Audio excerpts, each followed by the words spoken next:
Hi, this is DeRosa, and thanks for joining me on my video blog. Today's question is, when you take over a house payment, does it trigger the due on sales clause?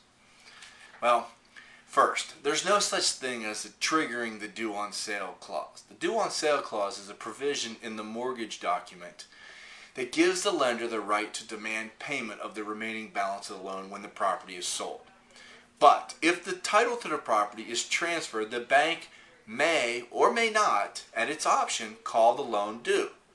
For example, I live in Georgia. Almost every Georgia residential security deed contains language like this. And here's what it says. If all or any part of a property is sold or transferred without the lender's prior consent, lender may, at its option, require immediate payment in full of all sums secured by the security deed. Now, note that it says, at its option. The bank can call the loan due, but will it? Okay, let's say you find a seller whose house is in a decent condition, but they just want out. Maybe a job loss situation, or the seller just missed their first payment, who knows what. Assume the mortgage is $900 a month. And the rents in the area are about between $1,100 and $1,200 range, somewhere in that area. It looks like a good deal to rent out for a while until in this market turns around and the values kind of catch back up. So if you take over the mortgage payments on this house, will the bank call the loan due? Well, the real question is, maybe. Do they have the opportunity to do that or the ability to do that? Yes, they certainly can. But I would say probably not. Whatever the causes of the housing crisis, banks have been forced to take back more houses than they care to admit, more than they want to. If you're making payments on a mortgage, especially one that was in trouble, what's their incentive to do that? What's their incentive to foreclose and take another house back when it's now become a performing asset? There is none. So, if you like that house and it works from a cash flow standpoint, you have little to worry about when it comes to taking it over subject to. It's one of the best, probably least expensive real estate investing strategies for beginners that I know of. To read more, we've got all kind of blog information on here about that, so browse through the site and check it out. We're going to talk about all kinds of different options on here, and you'll probably see all kinds of things on here about subject to. So, take your time, learn about the process. Subject to is not a taboo. There is no such thing as a due on sale jail. They do not put you in jail for violating that due on sale clause. Now, I will tell you this. It's there. You need to be aware of it. Everybody needs to be aware of it. But if you practice, it's just like anything else. There are certain risks associated with just about everything. And as long as you know what the risks are, we'll show you how to mitigate that if for some reason the bank decides to call it due.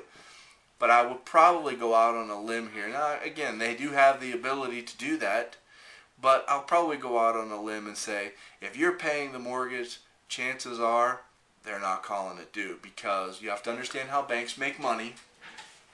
Banks make money by borrowing from the Federal Reserve at one rate and then lending it out to us as consumers at a higher rate.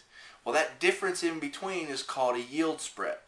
That's where the bank makes money. Okay, when they make money like that, that's where the bank does not make money by foreclosing and taking back a property. Owning a piece of property for a bank is not an asset to them. Okay, that's a liability in their books. So don't think for a second that it's to the bank's benefit to take back a piece of property. As long as that paper is performing, payments are being made on time, and they're getting their interest rate or their yield spread, they're happy. Now, the only thing you have to be aware of is there is that clause out there. If you are absolutely adamantly afraid of it, then I suggest you don't do the technique. But I will tell you, it is probably one of the most powerful techniques in real estate today on how you can take over someone else's mortgage or property for very little money. So if you're financially challenged in any way from a money standpoint, this may be a good way for you to get started in real estate. But I will tell you this. When you take over someone else's mortgage and you promise to make their payments, that's what you should do. You should make their payments. But from a due on sale standpoint, they do not put you in jail for triggering that due on sale clause. Okay? Banks just don't automatically say, whoops, property's transferred, call it due. It's not how the process works. So hopefully you've understood this a little bit. We've been able to shed a little bit of light on it.